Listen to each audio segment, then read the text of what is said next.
The Galactic Empire's council chamber was a monument to power, its vast walls adorned with banners of conquered worlds. Supreme Commander Zorath stood at the center, his imposing figure clad in ceremonial armor that gleamed under the chamber's cold lights. His voice cut through the air like a blade.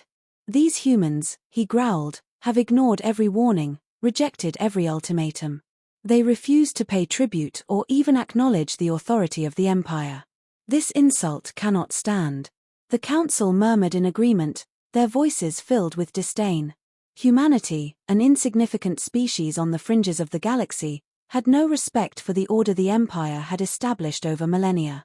Their refusal to comply was seen not as defiance, but as insolence, a slap in the face of a civilization that had brought countless worlds to their knees. Zorath slammed a fist on the table, silencing the room. "For too long, we have allowed these primitives to linger unchecked. They are an anomaly, a mistake in the galactic order. It is time to remind them of their place." A holographic display flickered to life, projecting images of Earth. Zorath gestured at the floating sphere with contempt. "This is their world. Pathetic. A single planet, barely capable of sustaining its population. Their technology? Laughable. Their military? Non-existent compared to ours. They stand no chance against the might of the Empire." One of the council members, a wizened alien with a face etched like weathered stone, spoke cautiously. "Supreme Commander, humanity has avoided direct conflict with us so far. Perhaps we should investigate their reluctance further before." "Cowardice," Zorath interrupted, his voice thunderous. "You think they avoid us out of caution? No, it is arrogance. They believe themselves untouchable, shielded by their backwater location. They need to be shown the price of defiance." The chamber filled with approving murmurs. The council was a gathering of the Empire's most influential leaders, and they thrived on displays of dominance. Weakness was not tolerated. Another hologram materialized, showing a fleet of sleek, obsidian warships. Zoratha's pride was evident as he gestured toward them. "The Imperial Armada will descend upon Earth like a storm. Their cities will crumble under our bombardment. Their people will beg for mercy. And when they kneel, broken and defeated, they will serve as an example to all who dare defy us." The council erupted into applause. Zorath allowed himself a small smile. For centuries, the Empire had expanded unchallenged, crushing resistance wherever it arose. Humanity would be no different. As the council session concluded, Zorath turned to his second-in-command. "Prepare the fleet. We attack Earth at dawn." In the silence that followed, Zorath gazed at the hologram of Earth, a predatory glint in his eyes. To him, this was not just a conquest, it was a statement. The Empire's supremacy would remain unquestioned. Soon, he muttered to himself, they will learn what it means to challenge the Galactic Empire. News of the Galactic Empire's declaration of war reached Earth with all the gravity the Empire expected, but the reaction was far from what they had anticipated. Humans, as it turned out, were busy, too busy, in fact, to care. The announcement appeared as a brief headline on major networks: "Galactic Empire declares war on Earth." Most people didn't even pause to read the full article. Social media quickly took over, transforming what the Empire intended as an act of intimidation into the Internet's latest punchline. "What kind of name is Galactic Empire anyway?" someone tweeted. "Sounds like something out of a bad sci-fi movie." Within hours, memes flooded every corner of the digital world. A particularly popular one featured an alien overlord holding a declaration of war, captioned, "When you want attention but nobody cares." Another showed Earth's moon wearing sunglasses with the text, "Don't worry, I got this." In government circles, the reaction wasn't much different. The United Nations held an emergency session to discuss the Empire's threat, but the tone was far from panicked. Representatives watched the Empire's broadcast with mild amusement, occasionally exchanging skeptical glances. "Well," one delegate said dryly, "at least they're punctual. They gave us a heads up." Another chuckled. "Do they even know what they're dealing with?"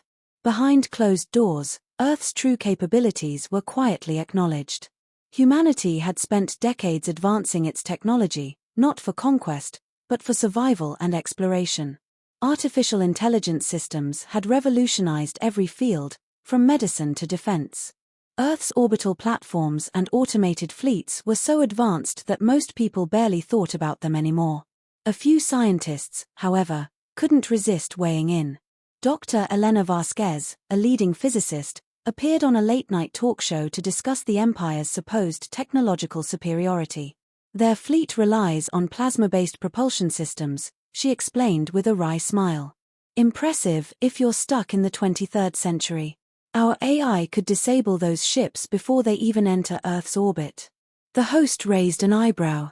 So, should we be worried? Not at all, Vasquez replied. Honestly, I'm more worried about my coffee running out before I finish this interview.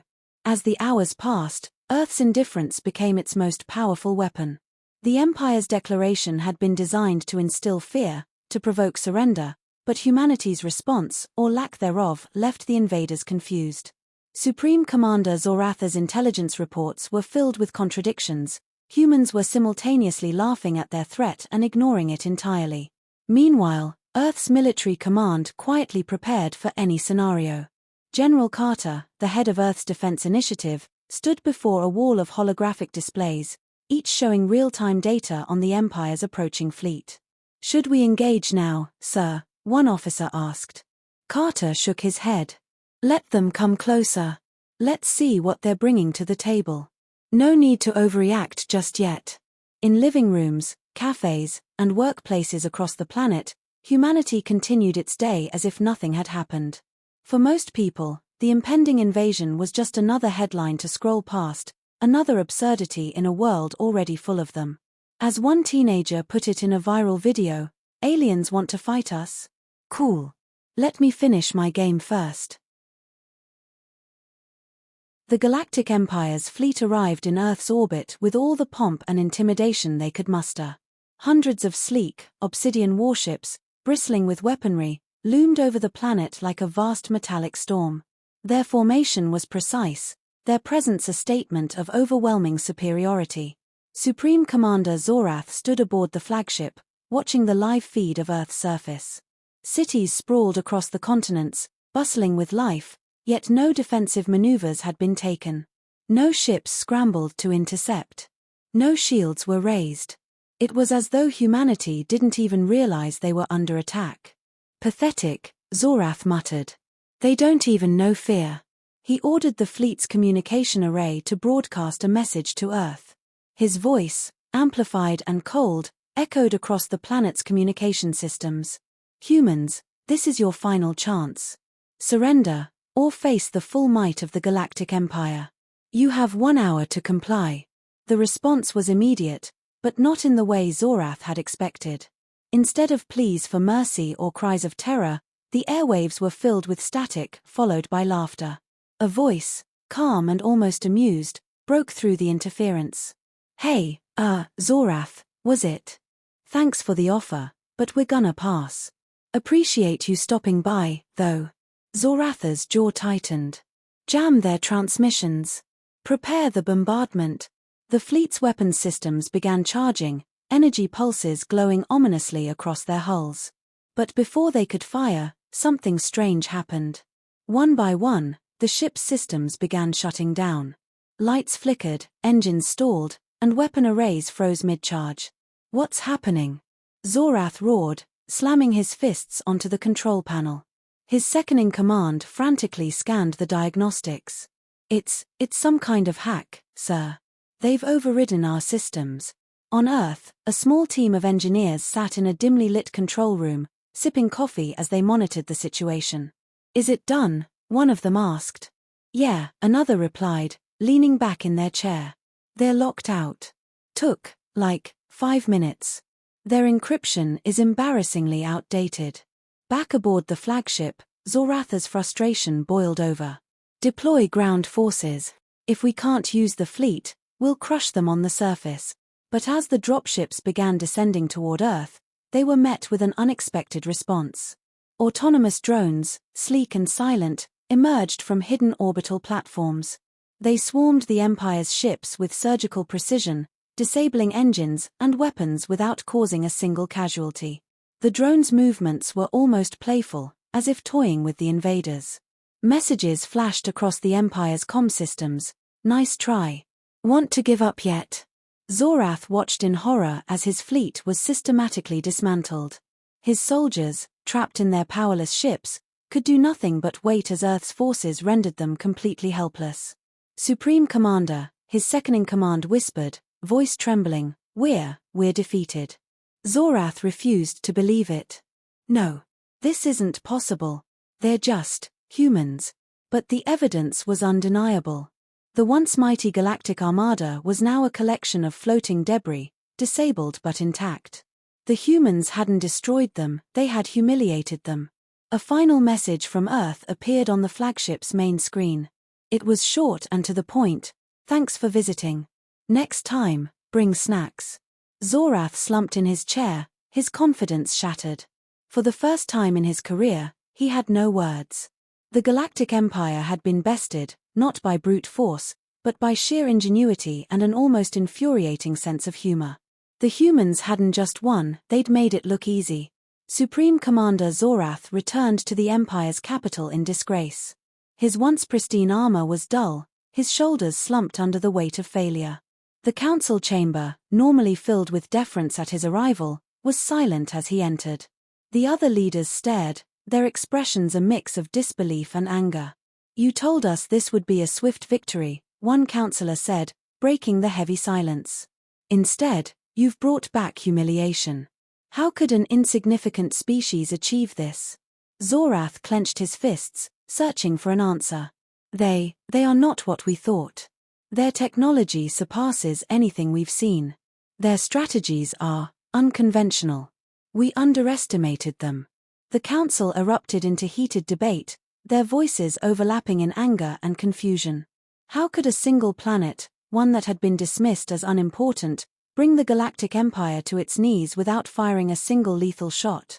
"They mocked us," another councillor hissed. "They didn't just defeat us, they made us look foolish." Zorath said nothing. He knew the council was right, but there was nothing he could do to undo the damage. The Empire's reputation, carefully cultivated over centuries, was shattered. Whispers of rebellion began to circulate across the galaxy. Species once too afraid to resist now saw Earth's victory as a beacon of hope. Meanwhile, back on Earth, the world had already moved on. News of the Empire's defeat trended for a few days, but humanity's attention quickly shifted to more pressing matters: sports championships, celebrity scandals, and debates over the latest streaming series. The alien invasion had become just another story, overshadowed by humanity's endless appetite for novelty. In a small cafe in New York City, two friends sipped coffee and scrolled through their phones. "Did you see the Empire's fleet stats?" one asked. "Their ships were, like, 100 years behind ours." "Yeah," the other replied with a smirk. "It's almost sad. I kind of feel bad for them." But not everyone dismissed the event so easily. In a sleek underground facility, Earth's leaders met to discuss the implications of their unexpected victory. "They'll come back," General Carter said, his voice steady. "Not tomorrow, maybe not even next year, but the Empire won't let this go. We need to be ready." Dr. Vasquez leaned forward, her expression thoughtful. "I don't think they'll risk another direct confrontation. What happened here will spread. Their power is built on fear, and we just took that away from them. The question is, what do we do now?" The room fell silent as the possibilities unfolded. Humanity had proven its strength, but it wasn't interested in conquest. Exploration, cooperation, and understanding had always been at the heart of their endeavors. This victory was an opportunity, not just for Earth, but for the galaxy as a whole. Across the stars, other species began reaching out to Earth, not with fear, but with curiosity and hope. Messages of congratulations, requests for alliances, and offers of cultural exchange poured in. Humanity, for all its quirks and contradictions, had become something unexpected, a symbol of resistance and resilience. On Earth, life continued much as it always had. The sun rose and set, people went to work, and the memory of the Galactic Empire's failed invasion became just another chapter in humanity's strange and unpredictable story. As one particularly clever meme put it, they wanted a war. We gave them a masterclass.